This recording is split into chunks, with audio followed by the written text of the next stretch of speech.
대한항공 아시아나 합병 이슈로 가보도록 하겠습니다. 유럽연합 통과됐고 미국은 법무부가 2일 날 최종 승인을 해줬습니다. 이제 완전히 끝난 거 아니겠습니까? 앞으로 승인된 내용들 전반적으로 이거 확인해야 될 거 체크 포인트를 먼저 볼까요? 맞습니다. 이제 대한항공과 아시아나항공이 이제 인수합병을 위한 마지막 관문인 미 법무부의 이제 승인을 통과하면서 4년여간의 긴 장정을 마무리하고 있습니다. 이번 결정으로 이제 세계 10대 대형 항공사의 탄생을 예고하고 있는데요. 앞서 지난달이었습니다. 이번 합병의 최대 관문이었던 유럽 집행위원회의 최종 승인을 받아냈죠. 마지막 남은 게 이제 미국 법무부의 승인이었는데 법무부는 별도의 공식 발표를 하지 않습니다. 네. 이 독과점 소송을 제기하지 않는다면 이제 승인으로 간주되는 방식인데 업계에서는 이번 합병에 대해서 미국 법무부는 별도의 소송을 제기하지 않을 방침인 것으로 확인을 하고 있습니다. 이로써 대한항공이 기업 결합을 위한 14개 필수 이 신고국의 승인을 모두 획득한 건데요. 이 과정에서 대한항공은 합병승을 위해서 K항공에는 유럽의 주요 4개 노선을 이관을 했고요. 화물 부분에 대해서는 아시아나항공 화물사업 부분을 에어 인천에 매각을 했습니다. 이후에 이제 1조 한 5천억 원을 투자해서 아시아나항공의 지분 63.9%를 인수하게 되면 연내 자회사로 편입하게 됩니다. 아시아나는 앞으로 2년 정도는 자회사로 별도로 운영을 하고요. 이 기간 동안 조직 통합과 마일리지 통합 그리고 이제 CI 정비 등을 통해서 화학적 결합을 추진하게 됩니다. 자, 2020년 11월에 대한항공이 아시아나항공 인수를 결정했고 약 한 4년 만에 이제 마지막 완성이 된 것 같은데요. 그동안의 과정을 좀 보면 산업은행도 들어와 있었고 유럽 쪽에서 엄청 깐깐하게 했습니다. 이것도 팔아라, 화물 부분도 매각해라, 유럽 노선도 잘라라.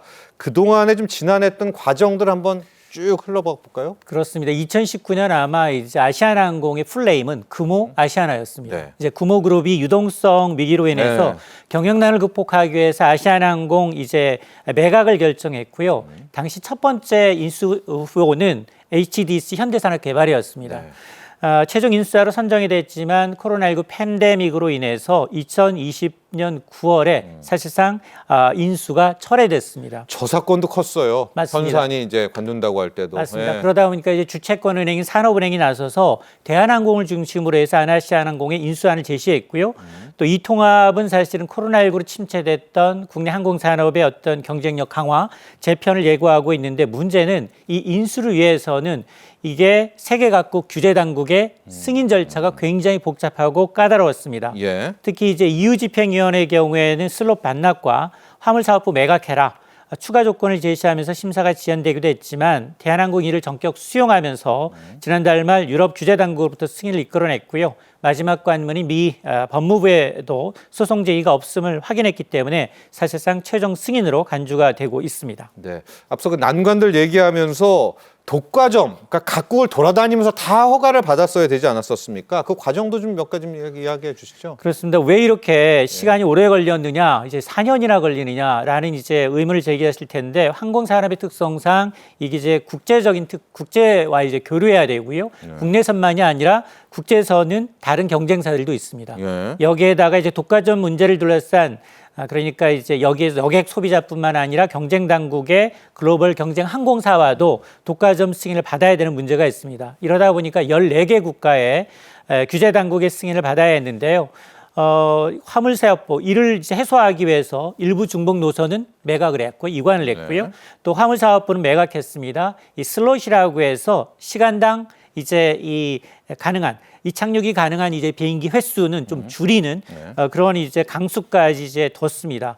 대한항공이 이를 적극적으로 수용하면서 각국 규제 당국의 승인을 이끌어냈는데요. 근데 앞서 이제 글로벌 항공사들의 M&A 건을 좀 보게 되면 2008년에 델타항공과 노스웨스트 항공의 경우 그리고 이제 2013년에 아메리칸 항공과 US 에어웨이즈 항공의 경우에는 인수합병이 6개월에서 10개월 정도밖에 1년 이내였거든요.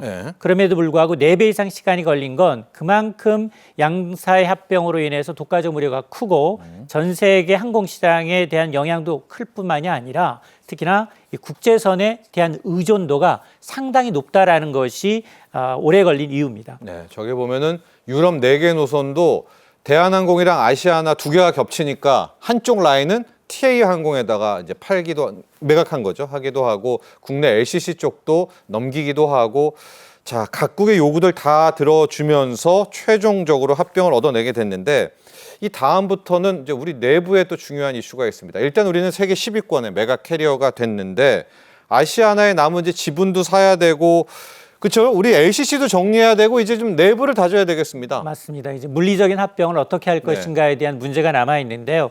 우선 대한항공은 이제 제3자 유상 증자 방식으로 인해서 1조 5천억 원을 투입합니다. 아시아나항공의 지분 1억 3,157만 주, 63.9%를 취득할 예정인데 이미 7천억 원은 납부가 돼 있고요. 나머지 잔금 8천억 원은 12월 20일 이전에 납부를 하게 되면 거래가 마무리가 됩니다. 거래 완료할 경우 아시아나는 대한항공의 자회사로 이제 편입되는데요. 또 하나가 이제 아시아나의 화물사업부입니다. 에어 인천에 4,700억에 매각이 됐습니다. 그래서 사실상 내년 상반기 2025년 7월 1일을 목표로 통합 에어 인천이 출범할 예정이 있고요. 앞서 이제 이유 집행유예 조건에 따른 이제 독과점 해소 방안의 일환으로 추진된 거고요. 다만 아시아나는 자회사로 2년 동안 별도 회사로 이제 독립이 되고요. 이 기간 동안 조직 통합이라든가 고용 승계 그리고 이제 재무구조 정상화 등의 작업이 진행될 것으로 보이고 그렇다면 이제 통합된 대한항공은 언제쯤 출범하느냐? 아마 빠르면 2027년 정도 통합 대한항공이 출범할 예정에 있는데 이렇게 되면 대한항공이 현재 갖고 있는 비행기 대수가 158대, 아시아나항공이 한 80대 정도를 보유하고 있어서 통합항공사는 238대 항공기를 보유하게 되고요. 지난해 기준 매출 한 21조 원대, 자산 규모 40조 원의 세계 10위권의 초대형 메가 캐리어가 탄생하게 됩니다. 우리가 운송도 그렇고요. 이런 약간 해양 쪽도 그렇고 해운도 그렇고 사이즈가 클수록 유리하다면서요. 그럼 맞습니다. 당연히 항공도 우리가 메가 커리어 10위권 안에 들면 규모의 경제가 되는 건가요? 맞습니다. 유리한 점들이 많이 있을까요? 양사협병으로 일단 기업 결합을 넘어서 항공시장의 재편뿐만 아니라 글로벌 경쟁력을 강화하게 된 게 중요한 어떤 이정표가 되고 있는데요. 메가 캐리어가 되면서 좋은 점은 뭐냐? 이제 소형 이 항공사에서 대형 항공사 메가 캐리어가 되면서 이제 협상에 이제 우선권을 줄 수 있습니다. 유류비부터 시작을 해서 이제 정비비, 항공기 운항 효율을 극대화하면서 원가 절감을 할 수 있고 또 유류 같은 경우에도 그리고 비행기를 리스할 때도 보면 대규모 항공사가 일대 다로 이제 이 협상을 하기 때문에 이런 대량 구매에서도 유리한 측면이 있습니다. 이를 통해서 대한항공은 경기에 민감한 기업에서 구조적 성장이 가능한 기업으로 이제 변환하게 되는데요. 중복 노선을 이제 없애고 그러면 이제 수익성이 개선될 수 있고 특히나 장거리 노선에 대해서는 절대 압도적인 경쟁력 우위를 점할 수가 있다라는 것이 아마 이제 새로운 성장의 기회가 될 것으로 보고 있습니다. 자, 그리고 조원태 한진그룹 회장 같은 경우에는 항공 MRO 이야기 참 많이 합니다. 이제 항공 쪽에 뭐 엔진 보수 유지 여기에서도 상당히 자신감 있다 이런 부분들 우리가 이제 함정 MRO는 많이 이야기를 하지 않았었습니까? 군함 같은 것들 항공 MRO 시장은 또 어떻습니까? 그렇습니다. 양사의 합병으로 이제 항공 부분 이제 MRO 시장 유지 보수 정비 산업에도 이제 긍정적 영향을 미칠 것으로 보이는데요. 일단 대한항공이 인천 영종도에다가 5,780억 원을 투입을 해서 신 엔진 정비 공장을 짓습니다. 2027년 완공될 예정인데 공장이 완공되게 되면 현재 100대 정도의 항공기 엔진 정비 능력이 4배 정도, 360대 정도로 확대가 됩니다. 아시아나항공뿐만 아니라 여러 가지 자회사, 에어부산도 있고요, 에어서울 있기 때문에 정비 물량까지 흡수하게 되면 통합된 항공기 대수가 230여 대가 넘죠. 자, 이러다 보니까 정비 물량이 늘어나게 되고 동시에 이제 규모의 경제 효과를 실현할 수 있습니다. 근데 지금까지는 이런 이제 국내 민간 항공기 정비 수의 절반 가까이는 해외에 의존해 왔습니다. 46% 정도가 해외에 의존해 왔는데 의존도를 줄임과 동시에 오히려 우리가 그 버퍼가 늘어났기 때문에 해외 MRO 수주 확대도 기대해 볼 수 있다라는 건데요. 어쨌든 국토교통부는 오는 2030년까지 항공 MRO 시장이 현재 약 2조 원 시장이라면 아마 30년까지 2배 반, 한 5조 원 가까이 성장할 것으로 기대를 하고 있습니다.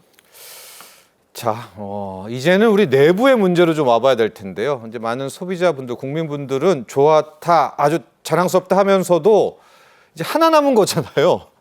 그렇다면 운임 인상 이건 마음대로 비행기 값 올리면은 어떡하지 이런 우려가 있는데 여기에 대해서 어떤 당국의 방침 같은 것들이 있을까요? 맞습니다. 지금 가장 우려되는 건 아마 이제 독과점 우려. 예. 이제 두 개 항공사가 양대 국적 항공사가 한 개 항공사로 돼버리면 사실은 이제 이 먼 장거리 노선의 경우 거의 독점적 지위를 갖게 됩니다. 양사의 합병으로 지금 일부 노선, 유럽의 4개 노선을 포기했지만 73%입니다. 국제선 여객 수송률이 73%에 달하기 때문에 장거리 노선을 이용하는 소비자들의 경우에는 합병할 경우 요금 인상 우려가 커질 수밖에 네. 없습니다. 당연히 이렇게 되면 이제 국토교통부가 이제 수송 운임을 관료를 하고 있지만 실질적인 소비자 가격에 대해서는 사실은 감시가 어려운 환경에 있습니다. 특히 이제 두 항공사가 중복 노선을 폐기하면서 이제 중복 노선이 전체 한 42%가 되다 보니까 소비자 입장에서는 선택지가 줄어든다라는 이제 불이익도 있습니다. 그래서 대한항공의 방침은 단기적으로는 중거리, 단거리 노선은 좀 줄이겠지만 장거리, 미주나 대항주라든가 가장 수익성이 많이 남을 뿐만 아니라 소비자들이 선호하는 장거리 노선의 경우는 오히려 더 늘려서 경쟁력을 강화한다라는 방침인데요. 어쨌든 이러다 보니까 국토교통부 공정거래위원회가 독과점 여부에 대해서 보다 더 철저하게 감시를 해야 한다라는 이제 주문이 나오고 있는데요. 이에 앞서서 공정거래위원회는 어떤 이제 이 지시를 내렸냐면 2022년 양사합병을 승인하면서 앞으로 10년 동안은 운임 인상을 좀 제한해라. 그리고 좌석 공급 축소를 좀 금지하는 등의 조치를 내리긴 했습니다. 10년이요? 10년. 예. 그럼에도 불구하고 소비자들은 여전히 좀 불안한 게 사실이거든요. 단기적으로는 과도한 운임에 대한 인상을 안 한다 하더라도 10년이라는 게 금방 지나거든요. 금방 가죠. 맞습니다. 예. 마일리지 유효 기간이 10년이에요. 그러다 보니까 이게 공정한 이제 어떤 정부의 감시 감독 노력이 단기간에 그치는 게 아니라 중장기적으로 계속해서 관리 감독해야 되고 또 하나는 공정한 마일리지 비율 정산입니다. 네. 지금 대한항공만 아니라 아시아나항공 마일리지 소유자들이 되게 많습니다. 이 통합을 어떻게 할 것인가, 이에 대한 전환 비율 산정과 사용처를 좀 늘리는 방안, 그리고 이제 항공 소비자들의 의견은 뭐냐? 소비자들의 의견을 반영할 수 있는 별도의 독립적인 소비자 보호 기구를 좀 운영해달라 이런 요구도 있습니다. 마일리지 이야기를 해주셨으니까 가장 많은 질의응답이 마일리지입니다. 특히 아시아나 항공 가지고 계신 분들은 내 마일리지는 이제 아직 결론은 안 난 건가요? 맞습니다. 이게 지금 6월 말 기준 대한항공 마일리지를 잔액으로 금액으로 환산하게 되면 2조 5천억 원이 넘고요. 예. 아시아나항공 마일리지는 9,700억 원, 1조 원에 육박합니다.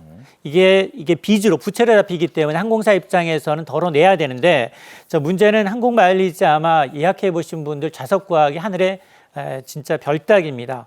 자, 그러다 보니까 지금 아시아나항공 합병 이후에 남은 과제들 가운데 가장 이제 해야 될 문제들 가운데 하나로 바로 이 마일리지를 꼽고 있는데요.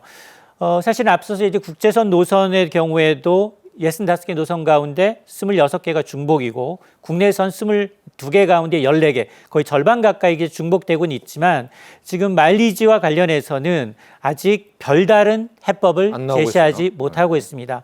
근데 지금 현재 대한항공은 1마일당 약 15원 정도의 가치를 아시아나항공의 경우는 1마일당 한 11원에서 12원 정도의 가치를 보장하고 있어서 완전히 1대1 비율로 합병하기는 좀 어려울 것으로 보고 있습니다. 네. 때문에 지금 이 공정위와 협의를 거쳐서 양쪽 마일리지를 보유한 소비자들 모두에게 불리하지 않게 확정짓는 게 관건인데요.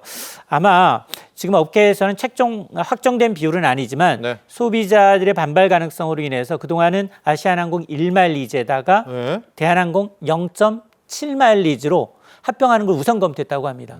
그런데 이제 아시아나 마일리지 항공 갖고 보유하신 분들의 이제 반발, 네. 거기다가 이 지금 스카이팀이라는 양대 스카이팀과 스카이 얼라이언스로 대한항공과 아시아나항공가 별도의 국제기구의 팀으로 이제 운영되고 있는데 아시아나항공이 멈출 경우 네. 그동안 스카이 얼라이언스에 가입해서 이 같은 가족사에서 이제 제휴사를 탈퇴가 되죠. 탈퇴가 되거든요. 네. 스카이팀으로 이제 편입될 수밖에 없는 사안이어서 이런 이제 기업 결합에 대해서 사실은 6개월 이내 항공 마일리지와 관련한 통합 방안을 제출해야 합니다. 네. 이때 아마 자세하게 드러날 텐데 어쨌든 지금 대한항공의 경우에는 별도의 이제 기구와 함께 컨설팅 업체와 함께 이 부분에 대해서 심각하게 협의를 하고 있다고 합니다. 네.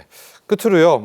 저비용 항공사라고 하죠. LCC 시장 정리하고 마무리 짓도록 하겠습니다. 왜냐하면 지금 엮인 곳이 진에어 있죠. 에어 부산, 에어 서울 다 통합되게 되면 이쪽도 굉장한 지각 변동이 있을 것 같아요. 맞습니다. 양사합병으로 인해서 세 개의 저가항공사가 한 개로 통합돼야 예. 합니다. 진에어부터 에어서울, 에어부산인데요.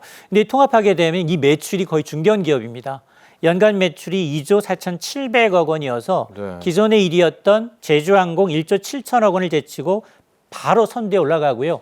비행기 대수면에서도 쉬운 5대로 진에어의 26대, 제주항공이 42대니까 제주항공이 2위로 밀려나게 됩니다. 네. 자, 그러다 보니까 통합한 후 단거리 국제 노선, 국내 노선 압도적인 점유율을 확보하게 되고 이러다 보니까 제주항공, 티웨이항공은 경쟁사가 강력한 이 대응 방안을 마련할 것으로 보여서 추가적인 인수합병이 이루어질 수도 있습니다. 자, 예. 그러다 보니까 예. 이 저가항공사이긴 하지만 국내 경쟁 당국의 승인이 반드시 필요합니다.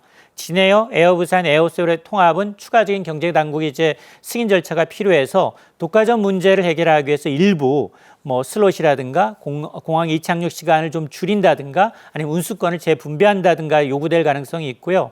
어쨌든 메가 LCC의 탄생 역시 국내 저가항공사 시장의 새로운 지각 변동을 예고하고 있습니다. 네, 알겠습니다. 대한항공과 아시아나의 합병 이슈 다뤄봤습니다. 도움 말씀 주신 이인철 참 좋은 경제연구소 소장 여기서 보내드리겠습니다. 오늘 감사합니다.